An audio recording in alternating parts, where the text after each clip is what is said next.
Hey, are you or someone you care about considering, dealing with, or being through a divorce or separation? Well, you're in the right place. You don't have to do this alone. There are people who care and want to help. Hi, I'm Dina Court, an author, blogger, publisher, and empowerment coach. Thanks for joining me on the Divorce Magazine Canada podcast. You are going to hear from our team of experts and professionals how to navigate this difficult transition in your life easier, more efficiently, and with better outcomes. Did you know we host online divorce resource groups that are free to attend and everyone is welcome? Check out the links in our show notes and be sure and join us. We love bringing experts to you. Please refer to our terms of service available on our website, divorcemagazinecanada.com, and stay tuned at the end for the legal language. Ready? Here we go. Oh, have we got a juicy topic for you today, with so many myths associated with it. And what is the accurate information? My guest today, Christine Shepherd, who is a lawyer, a family law lawyer. She is going to be addressing the myths and helping us become more educated around common law relationships. And her term for that is APE, and you're going to find out why. Hi, Christine. I'm really happy to have you with me today and introduce you to the audience of Divorce Magazine Canada's podcast. I'm so excited to hear about all the areas that you were able to help people with during divorces or separations. And there's so much to cover. So you're going to be back again. Don't worry, everybody. We will have her back. So she is going to tell us more about herself, please. And then we're going to dive into one of the specific topics that she's an expert in. So welcome, Christine. Thank you so much for having me, Dina. I'm really happy to be here and chatting with people going through divorce. So my name is Christine Shepherd. I'm one of the founding partners of Smith Little LLP here in Calgary, Alberta. I guess happily, thanks to COVID, we are also all over the province. We take files in Red Deer, Edmonton, Lethbridge, anywhere else you can name, that's all good for us. And we focus on family law. Family law covers a lot of different areas. I would say we don't, generally do child and family service work or adoptions or surrogacy. Those are very specialized areas. But we certainly do things like cohabitation agreements, prenuptial agreements. Those are the agreements at the beginning of a relationship where you're pre-negotiating what might happen if your relationship ends.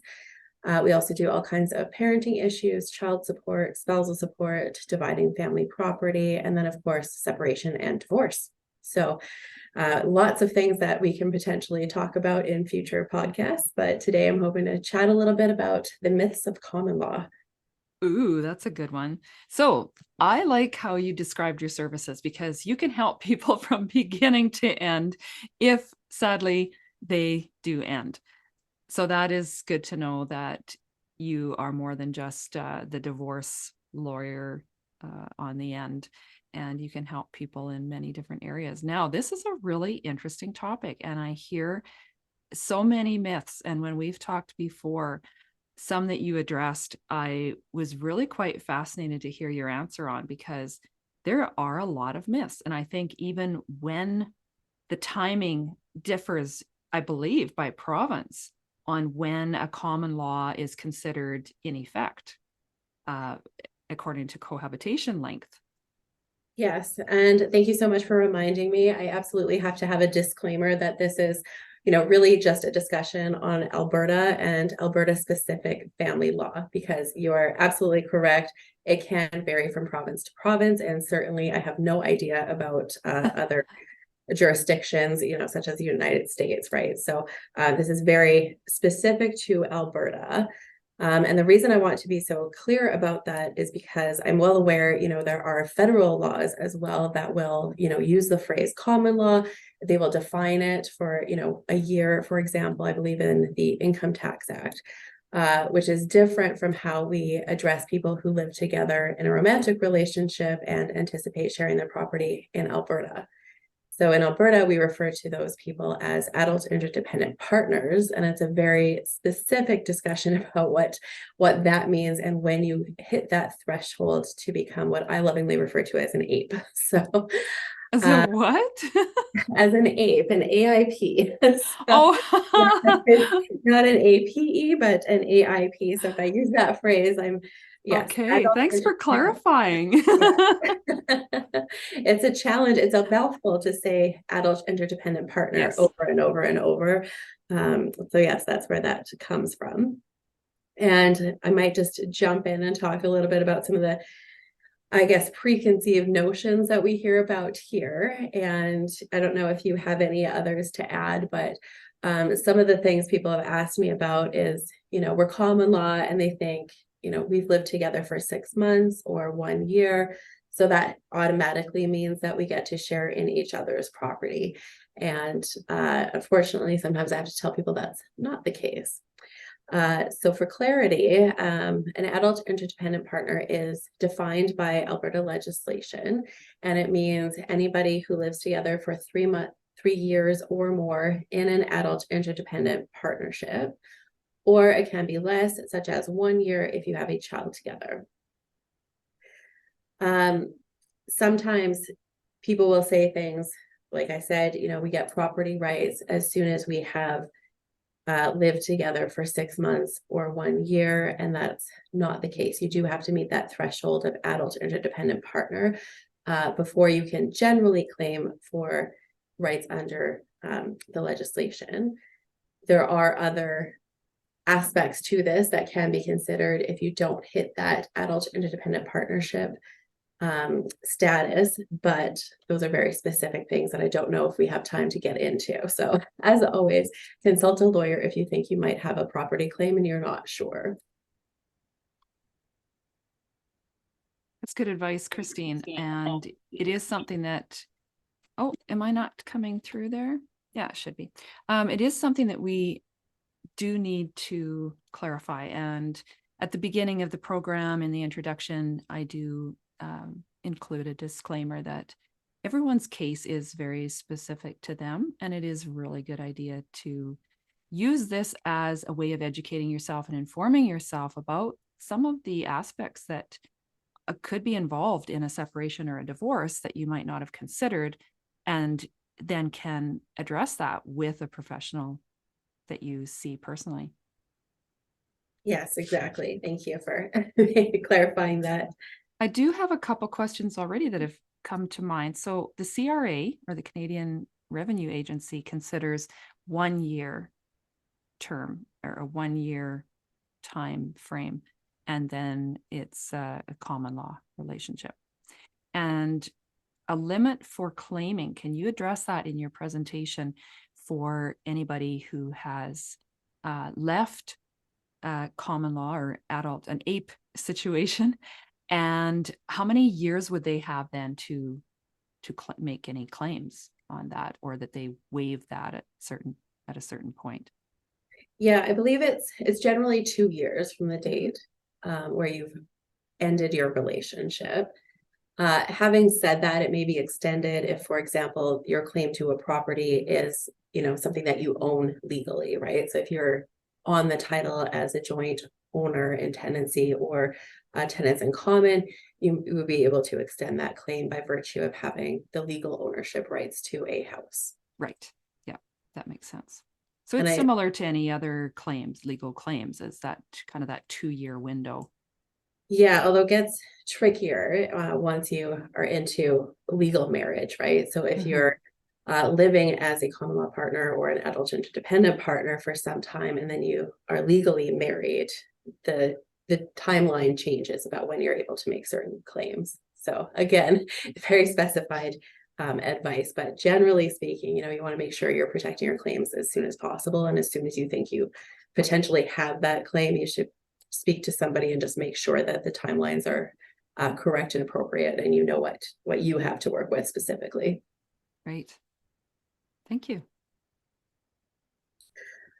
So don't know, Dina, if you want to kind of jump in because I've maybe gone a little bit further, but we're talking about adult interdependent partners and being in a relationship of interdependence. I think a lot of people automatically kind of say, like, yeah, I know what that means, but I don't know if that's necessarily always the case, right? So the Act actually does set out a number of different factors to help people understand what a relationship of interdependence looks like. So generally speaking, you would share in one another's lives, you are emotionally committed to each other, you function as an economic and domestic unit. And that one has even more factors to consider, such as, is it a conjugal relationship? Is it exclusive? Do you hold yourselves out to others in the community as being in this type of unit? Have you formalized your obligations, intentions, responsibilities? Things like, do you have a prenuptial agreement or a cohabitation agreement? Have you named each other as beneficiaries under your will or as part of your RRSPs or other registered investments, things like that? Do you own property together? Have you had kids together? So as you can see, it's not we've now lived together for 3 years, check that box. Right. Most people would be able to get there, but if there's different aspects like this, like we kept all of our finances very separate, and maybe we only live together for part of the year because one of us maybe works overseas for part of the year, or we've maintained separate residences, but all the other things match here. So it can become quite tricky to make that decision in some circumstances. That's interesting. There are many, many facets to this. So again, it becomes very complicated when you start digging into any of those, that there are many variables involved, right? Correct. Absolutely. Yes.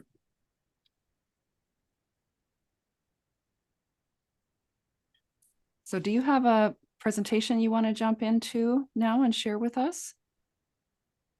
Sure. So part of the reason that this is very important to determine as to whether or not people are adult interdependent partners is because once you've hit that threshold, and then provided your date of separation is after January 1st, 2020, then you are given the same property rights that married couples have. So you are treated as though you were a married couple, and the Family Property Act applies to you, which I think can be surprising to some people, especially those that did not get married, tried to keep their finances separate, but they may be considered adult interdependent partners anyway, and therefore your partner would have a claim to 50%, up to 50% of all of the property that was accrued during the course of the relationship from the date you moved in together.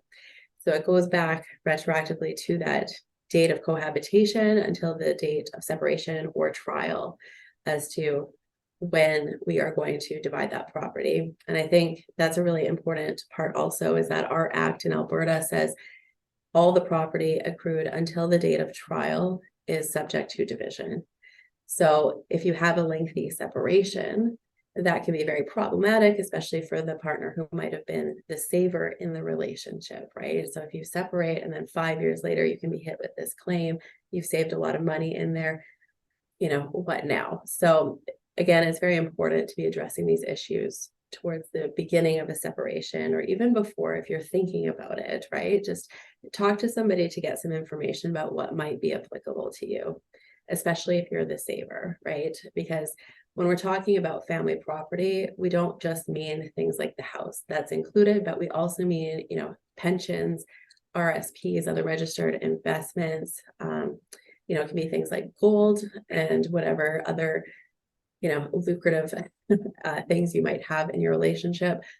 And then it includes debt too. So mortgages, lines of credit, credit cards, debts to family members might be included.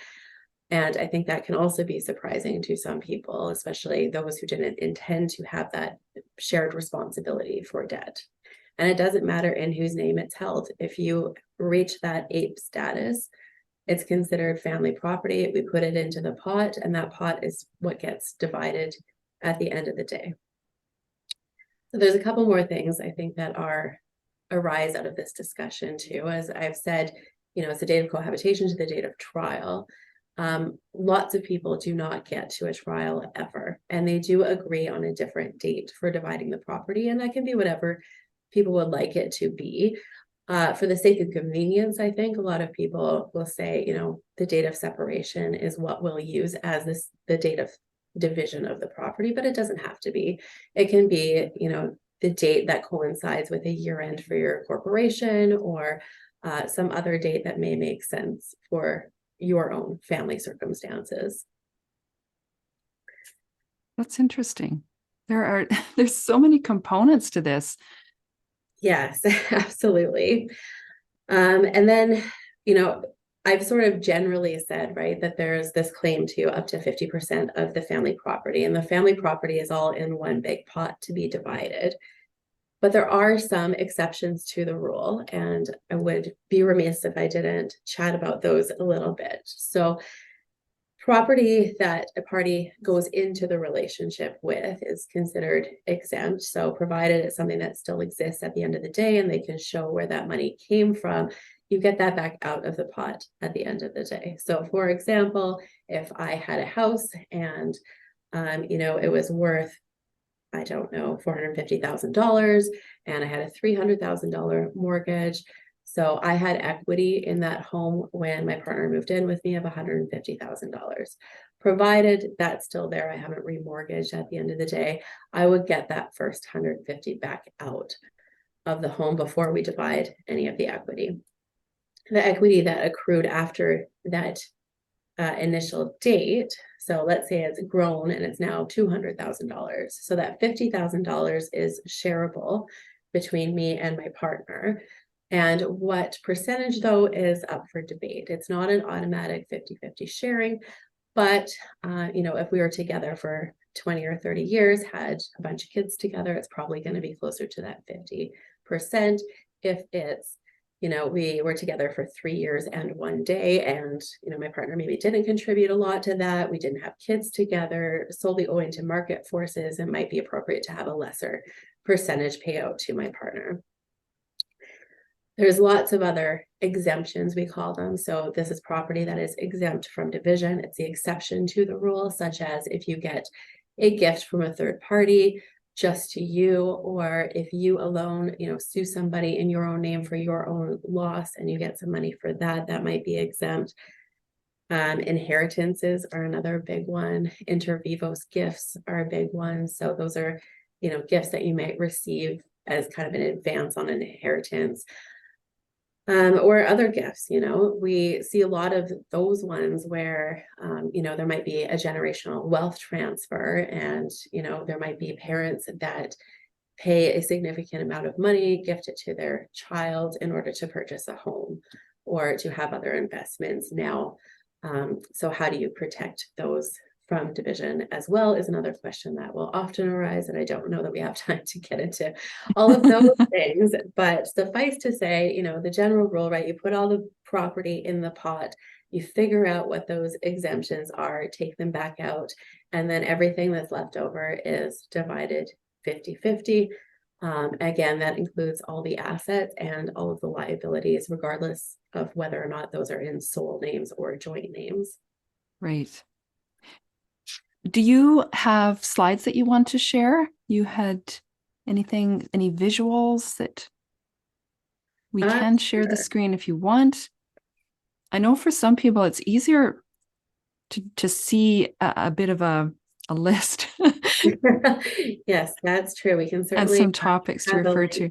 For anybody who's listening to the podcast, just a reminder that you can catch all of the YouTube videos of our interviews on our channel, and that link is in the show notes, as well as all the ways to get a hold of Christine and find her to talk to her about how you can sort out all these details at whatever point you might be.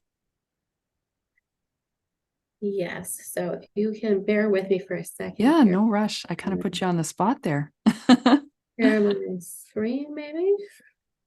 Figure out where to go. Should be just on the bottom of the screen, and then you can choose which window to show us. Here we go. And then, sorry, I'm not overly talented here with. That's all right.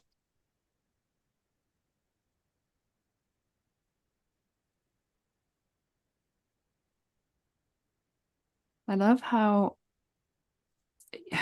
there are myths out there that just seem to pass from neighbor to friend to cousin, and everybody's got their ideas of how this works. And I don't know that many really have assumed that those were wrong, or have realized that those were wrong. They've assumed they're right, and it's a bit of a challenge probably when you have people come into the office and want to ask about something, and they've got all these assumptions from years past. Even myself, coming from Saskatchewan, 1 year, and I don't, that's probably in many provinces, 1 year is considered the common law period of time of after cohabitation, and then becomes a common law relationship. Here we go. Property myths debunked. Yeah, so I sort of skipped through some of these, but these are the ones that we have heard sort of frequently. So I like to just put them out there. For example, the house is in my name. That means I get to keep all the equity, as we've just discussed. Maybe Right. not. If you pay rent, then there might be no claim for support. Again, maybe not. That might, it won't preclude having a claim to the actual property itself either. Or I signed a prenuptial agreement and I don't like it, so I don't want it to be enforceable. Doesn't it expire automatically? No. What if it's not fair? Well, what is fair? I don't know. So there's a lot of these different issues that have come up for a lot of people and are challenging, I think, to address if you just go by what word on the street is. Because I think if you ask 10 different people, they might have 10 different opinions on what the law should be or what it is. So the Family Property Act, just backing up, this is where I've been talking about what the law is, right? So it applies to legally married spouses, and it also, provided you are habitually resident in Alberta. And it also applies to adult interdependent partners and separated or former spouses. So then I just kind of run through what adult interdependent partners means. So again, you're in a relationship for 3 or more years, or a relationship of some permanence, and you have a child. So it doesn't need to be 3 years if you have a child together. Or you could enter into an agreement to be adult interdependent partners. And then these are the factors that I was addressing before. So you share in one another's lives, you're emotionally committed, you function as an economic and domestic unit. Can you define that further for us, please? Yeah, so this is the economic and domestic unit, right? Well, look at there. The next slide. There's the conjugal relationship, the degree of exclusivity. Do you hold yourselves out? Like, do you vacation together? Would your neighbors be surprised to learn you're not legally married? Things like that. Have you formalized your legal obligations to each other? This is where I was talking about, do you own property together? Are you naming each other beneficiaries to your registered investments? Have you executed a will with the other as a beneficiary? How have you supported each other? What are your direct and indirect contributions to the other, right? Do you share bank accounts? Was one of you historically funding the other one? Do we have more of a quote unquote traditional relationship with one spouse staying at home? We look at all of those factors. That's the financial dependence or not, the care and support of the children, that plays into this as well. Where would you be with the relationship, without the relationship? Who is, having what kind of responsibilities in the home? And of course, the ownership, use, and acquisition of property. Did you buy properties together? Are you holding it legally together or not? Or did you really go out of your way to try and keep things separated? And of course, this is, provided you don't have a contract that says we don't want this act to apply to us. It's also interesting, you cannot have more than one adult interdependent partnership. You can't be a professional partner, and I think that was added because there are circumstances where there might be a professional caretaker living with somebody. They would not be considered an APE if they're being paid for the services provided. So if you had an in-home caregiver or something like that, or a nanny, they wouldn't qualify as an APE. You also cannot be an adult interdependent partnership if you are living with a spouse. So we surprisingly maybe have had that come up before where, husband in that case was living with his wife, but then living with a girlfriend on the weekends.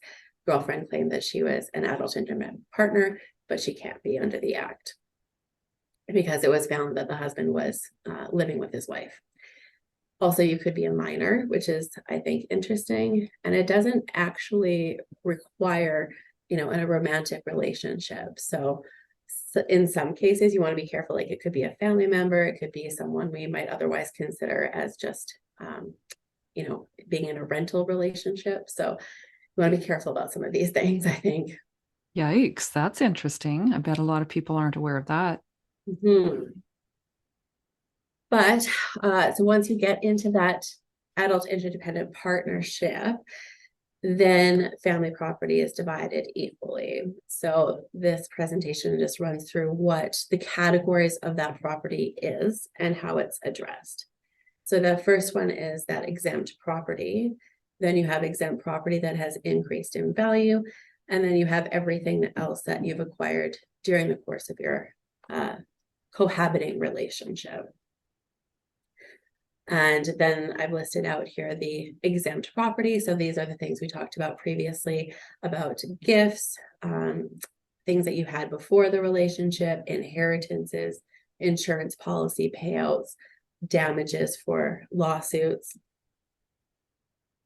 And then the market value of the exempt property at the time of cohabitation or marriage, whatever is appropriate to you, is exempt from division. Then we kind of talked about, my house example, it increased in value. So again, there's no presumption that that will be shared equally, but it will be divided in a way that the court deems to be just and equitable. There are lots of different things that the courts will look at, and unfortunately I don't have time to go into all of that, but essentially this gives the court the ability to say this seems fair to us as to what an appropriate division will be, which is why they look at all the other factors about your relationship as well. Now, Christine, I'm going to jump in here because I want people to know that you are the guest speaker at one of our divorce resource groups that's coming up in July.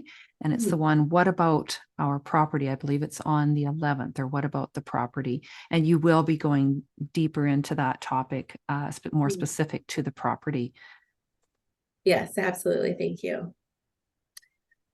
Yes, so the date of division of property is the date of trial, or if you can agree on a different date. And I can say from experience, we have had people who had lengthy separations up to 10 years. And I can tell you that property, had it been divided when they separated, would have been a very different outcome to what it ultimately should have or was at the end of the day. So again, it seems like in those circumstances too, I don't know for whatever reason, but we absolutely had files where one of them was, quite the saver, the other one was quite the spender, and trying to negotiate that after as to what a fair settlement is can be really tricky. So how can you protect yourself in those cases from someone making those claims years later?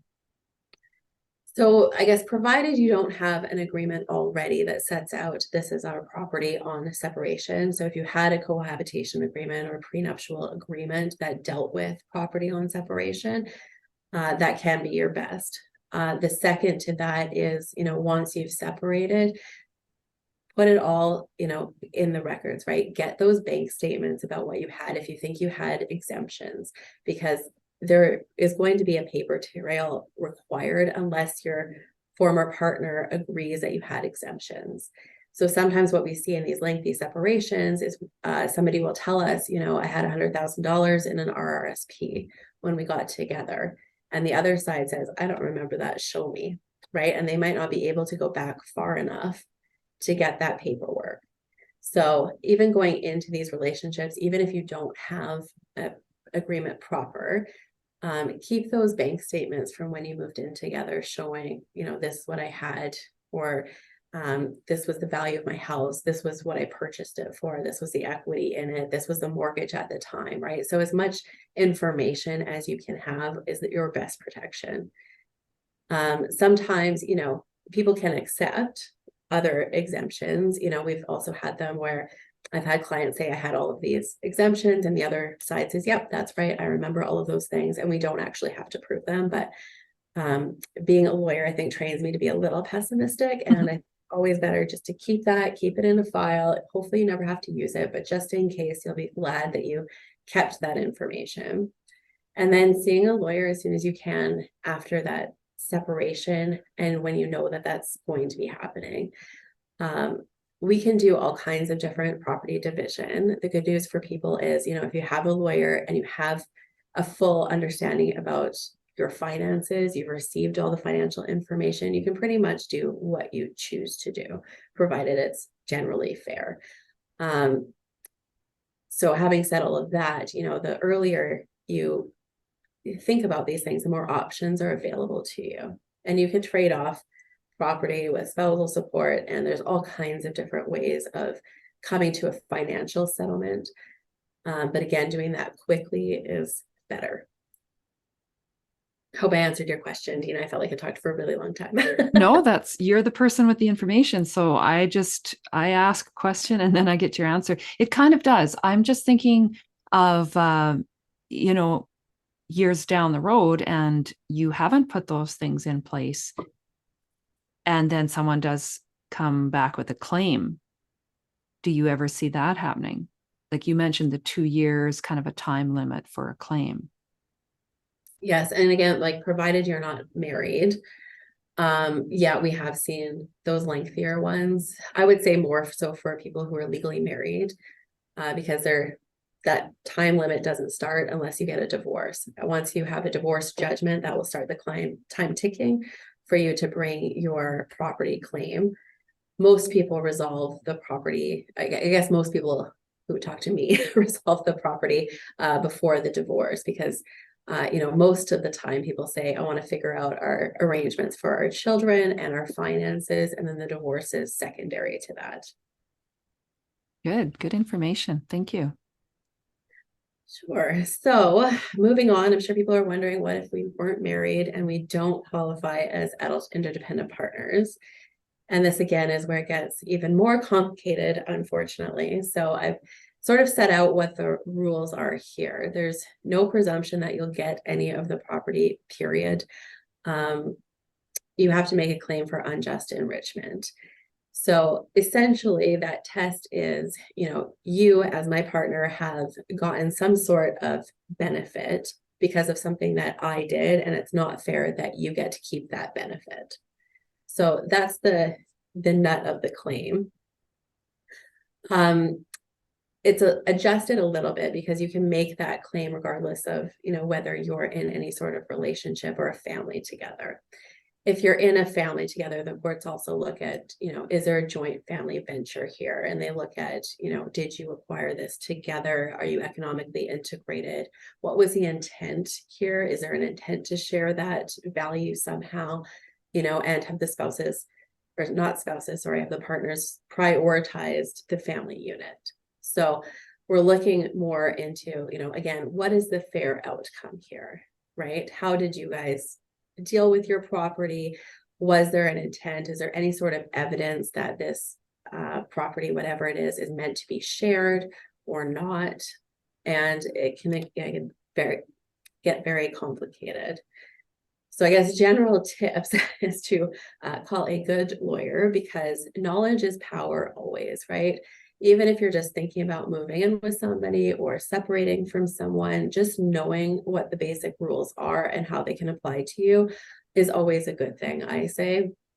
And then again, document. So have a timeline, write down when you moved in together. It's often the case that, we will see people, 20, 25, 30 years later, and they don't really remember when they moved in together, which is fine. And maybe that's not an issue for everyone, but I think it's always helpful to have that. And then making sure that you have a really good paper trail for especially the assets that you had in your name at the time you moved in together. Those are key documents to have. And then, if you receive an inheritance or a gift, keep that, keep the will, keep whatever other information you have, keep the bank statements showing, I got this money, I put it into this account in my name. Keep those things in your own name, because that's another one we haven't really gotten to, but you can lose exemptions if you put it into something held jointly. So if I put, my inheritance into a joint bank account, I'm going to lose part of that exemption. So again, knowledge is power there. If you have emails or texts or social media posts, anything about, we're so happy that we're sharing this new house together and things like that, that can go towards the intention of sharing. So just keeping everything that you can is my best advice for that. And then I couldn't help myself. I added some other lawyer myths, because I'm hoping that when people hear me speak, they're realizing it doesn't have to be a terrible process to talk to somebody just to understand what might happen, right? I think knowledge is power. Nobody even has to know that you had a discussion about what could happen, right? So just because you call a divorce lawyer doesn't mean you are getting a divorce or that it has to be a nasty fight. It just means you're getting some information, as far as I'm concerned. And then, getting a super aggressive lawyer will get me the best outcome. I don't think that's true. The best lawyers get really good outcomes by working cooperatively with the other side. And, you get really far when you can pick up the phone and say, oh yes, Christine told me that she has this disclosure and we'll get it over. And so, I just trust her and I don't need to bring a court application because she told me that, right? So having a positive working relationship with other lawyers is important. And then we have also heard, paralegals must be cheaper. So there are some people who are not lawyers who can help negotiate settlements. I guess generally I've found I don't think they are cheaper all the time. And there's also some real risks that I'll address with that as well. Or sometimes people will say, I'll do just as well as my own as I would with a lawyer. There are studies out there showing that's just not true. Lawyers, a big part of what we do is being objective and independent and providing you advice, even if you don't want to hear it. That's just not possible. When people are going through divorce, they're thinking with a different part of their brain, and they're emotionally involved and invested, and this is their family. So all of that is absolutely understandable, but it means that it can be very helpful having an objective third party involved to talk to you about what the options are and what is legally relevant in your relationship and your separation. And then I always think it's important to know, these are kind of the pitfalls if you do hire a paralegal, is that they cannot give you legal advice. So we've had lots of people come in and say, oh, we're waiving spousal support because our mediator said that we could. And I went, I don't know if that's true. And, I've had to be the bearer of bad news in some circumstances where I have to tell people that, the agreement you negotiated isn't good for you, right? Or it's, and I have to kind of crash the agreement, not because I want to, but because once people receive more information about what their entitlements are, they may not be prepared to stand by what they have discussed with a mediator or a paralegal. And then they don't have insurance, there's no oversight. Lawyers are very highly regulated. We have to give advice that's competent, or we can be sued. We can be getting into all kinds of trouble with the Law Society. So, overall, especially if you're dealing with property and there's any sort of money involved, like, you really want to make sure that you're getting good advice that you can count on. And then I think these are just some general strategies I would say is, I tell my clients to wear your halo, right? It can be so tempting to speak negatively about the person from whom you're separating. That's never good. You never want to read a nasty email you wrote in the middle of the night, that maybe you're just venting, but we have seen those come up in affidavits or presented to the court. And of course, that paints everything in a negative brush. Always present a united front to your children. Work together as co-parents, even if you're separating. Obviously, I haven't talked much about parenting at all. Happy to do that at a later date. And then getting support from family, friends, counselors, religious organizations, wherever it is that you can find that support, make sure that you're getting it, because it's really hard to go through these processes. And you want to make sure that you're getting to a space where you can, try and use your more logical brain, because when it's very fresh or you're very emotional about something and you're making decisions in the heat of the moment, those aren't always the decisions you wish you made later. And then, of course, the courtroom isn't the time for retribution. It's not the place for that. The law is just going to be applied. And I think sometimes we hear from clients that, they really want somebody just to say, your husband was a very bad man who treated you very poorly. Sometimes you get that, sometimes you don't, right? Like all of the property that I've discussed so far, that applies.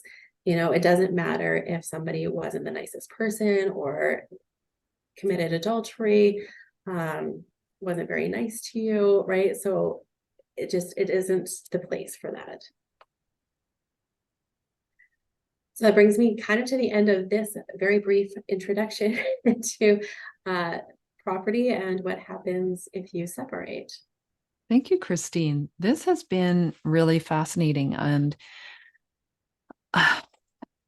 more myths than I'd even realized were out there about this topic and this portion of the population. And from my understanding, the stats say that there's 50% roughly of first marriages that are ending in divorce. That apparently is only including married couples. So the separation of these ape situations is another additional percentage of the population who are also experiencing a breakup in that relationship and in that arrangement. So the percentage is very high of our population that is affected by this. And so I think understanding that is considered a legal relationship, and there are divorce lawyers that can help you through that and help bust those myths that you've presented to us today. It's encouraging to know that there are people who do understand, such as yourself, all of the intricacies. This was very high level introduction to some of those myths and what we need to consider if we're in those situations. So I also want to ask more about, just briefly, the self-representation, because I think there's a lot of misunderstanding there when people are looking at the costs involved and thinking that might be an option for them to save money, is just represent themselves. Mm-hmm. Absolutely. And I think in family law particularly, the biggest pitfall, I think, is not having that objective person kind of checking you and giving you that legal information, because family law is very complicated.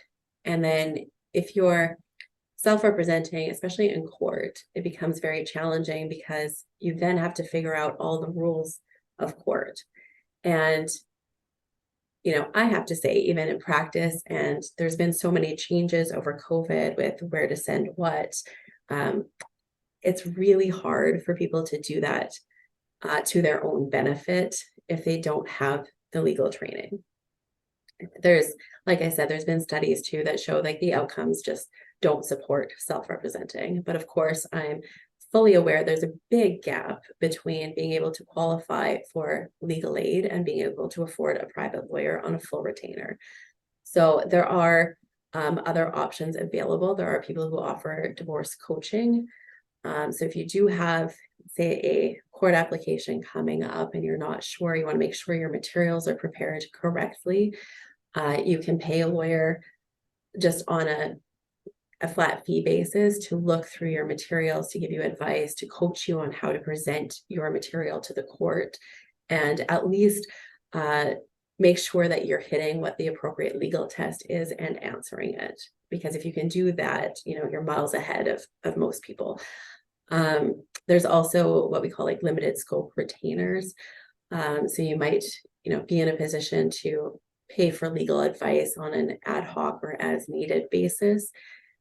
But yeah, it can be really hard to navigate this, especially on your own, and especially when it's your family, your children.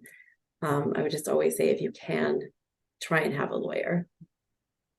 Well, and like you mentioned, there's an emotional level to this that makes it difficult to think about it in an objective way and represent yourself with the best possible outcome for you. And as well, how many people can represent themselves with the knowledge that's necessary in the courts? Mm-hmm. Yeah, I can't imagine how overwhelming that must feel for people, having to figure out, what is the appropriate way. And we've certainly had people too who, have come to us and done their own research, but not realized that, maybe the articles they're printing are out of Australia or somewhere where, yes, they might do it that way there, but that doesn't mean that holds any weight here whatsoever. So I think even identifying what the correct law is and then speaking to it takes a lot of, really focused research for people if you haven't been trained in it. And it's so time consuming and stressful. And that's the other part of it is, lawyers really can limit the amount of time spent on certain issues because we're able to, like I said, identify what the legal issues are. We know what those legal tests are and how to meet them and what facts to present to best support your case. And putting all of that together, and then also being able to choose the right forum for people is another one, right? So, the court now has so many different great avenues. They have a resolution council, there's early intervention case conferences, you can go to private mediation, you can do judicial dispute resolution meetings. There's all kinds of different things that might be appropriate depending on what your issues are, but strategizing what is going to be the most effective use of your time and money and get you the outcome that you need is really where I think lawyers add some of the most benefit, I would say. So who would you say is the best person for someone to ask about all these options that you just listed and help them find the best fit? I'm assuming you want me to say other than me. No, include yourself.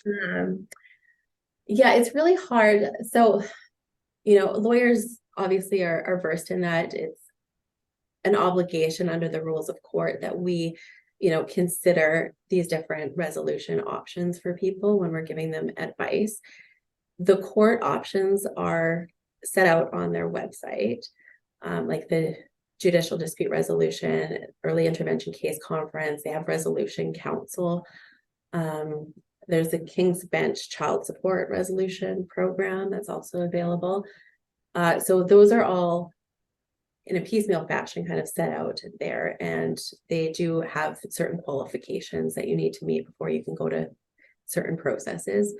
The private ones like private mediation, private arbitration. So that's where you hire a mediator to help you work through these things. The mediator absolutely could be a lawyer, but that mediator can't give legal advice to either party, right? Or they lose that neutrality that's so important.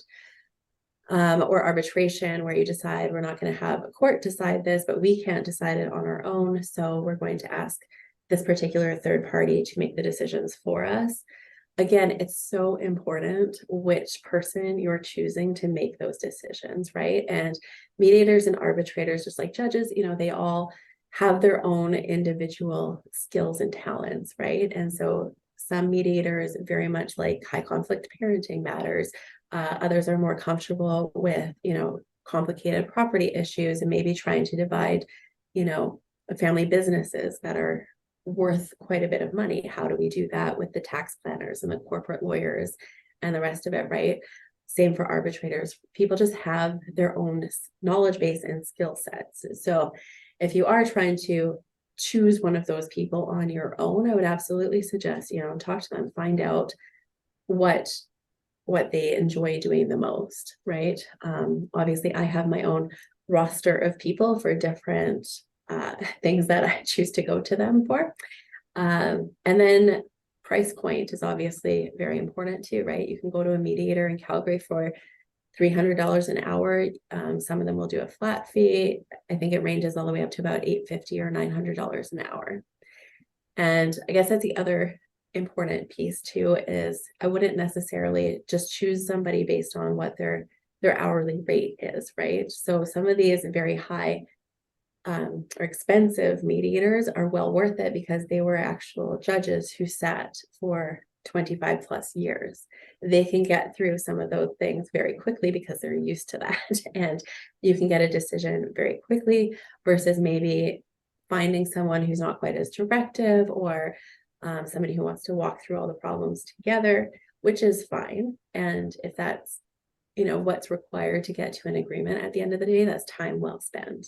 But again, it can be hard to weigh all of those factors and then also determine, is this mediator going to be a good fit for us and help us do that? So again, I just think that's really good added benefit of a lawyer to be able to say, yes, for you, I think, a half-day mediation with this person at this much money is going to effectively resolve this issue, right? So it takes some of that pressure off to be trying to figure out all of these different factors on your own, because again, they're big decisions and it matters which course you choose for sure.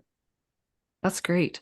Now, I want to end this on a little more positive note. I want to talk about the beginning and those cohabitation agreements. Now, I think people want to resist them out of just like not making a will. I mean, a will is a little different. We're guaranteed at some point we're going to die. We just don't know when, but we should have those in place. They are very important.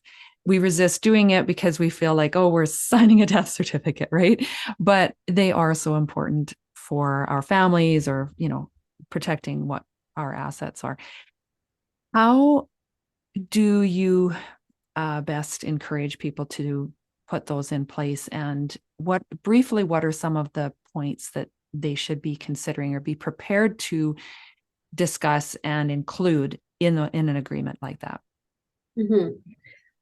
I would say almost everyone that phones about these types of agreements generally has kind of the same idea, right? We would like to have your stuff be yours, my stuff be mine, and then whatever we buy together, we will share that together. So first, I would say you have to identify what is your stuff, right? What do you have? So even for some people, just going through that exercise of identifying all their assets and listing them can be a bit overwhelming, but it's important because it does solidify your exemptions essentially at the beginning. You're also, in a sense, pre-negotiating the division of your property on separation while you still like each other, right? I've heard from a few people, right? You divorce a different person than you married, is what I've heard. And having these discussions, well, you're still in a positive light and working towards what your real goals are is very important. It also helps people to have those discussions at all, right? And say, this is what I have, this is my debt, right? It helps to at least put that on the table for both people, because I think even just talking finances can be really challenging. What else would I say about it? Some of the things to think about are, do you have assets at all even to protect, right? So if you're kind of a couple of kids just out of school, maybe in your early 20s, and you don't have much to speak of assets or debt, it might not be appropriate for you. If you're getting together a little bit later, you've had some time to earn, you've invested, you've had a house, or this is maybe a secondary relationship, a second marriage, or moving in with someone new, and you want to think about, how do I,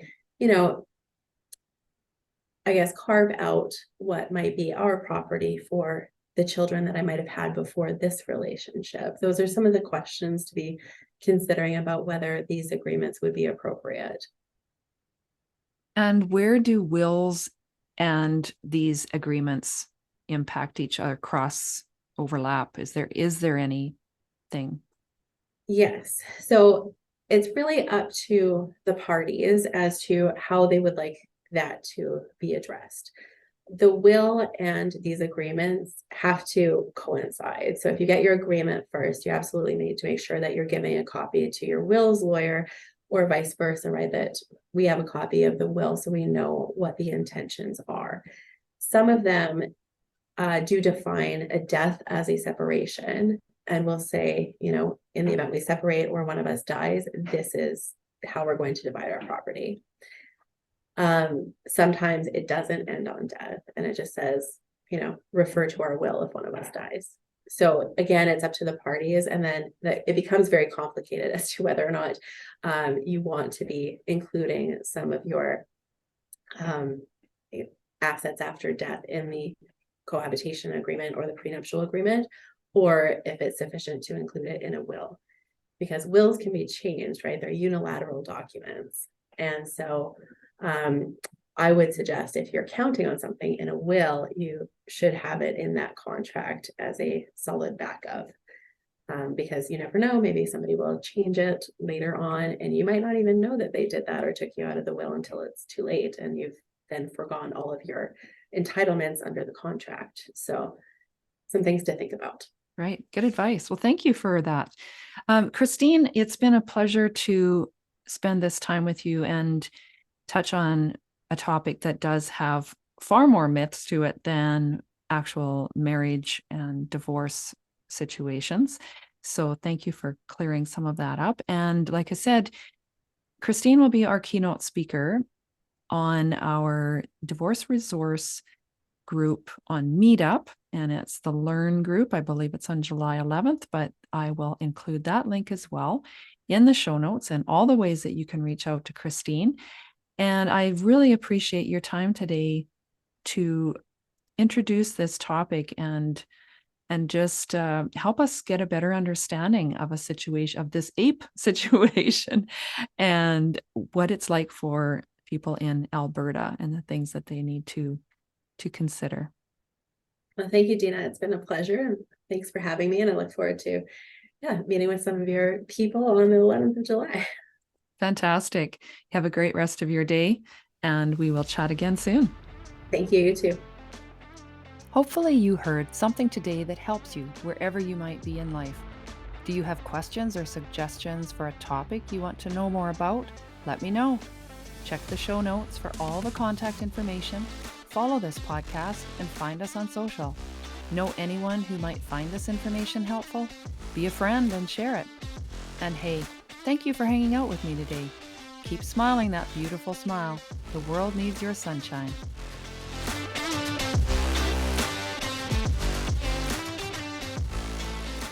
It means a lot that you spend this time with us and meet our experts and professionals who can help you through divorce or separation.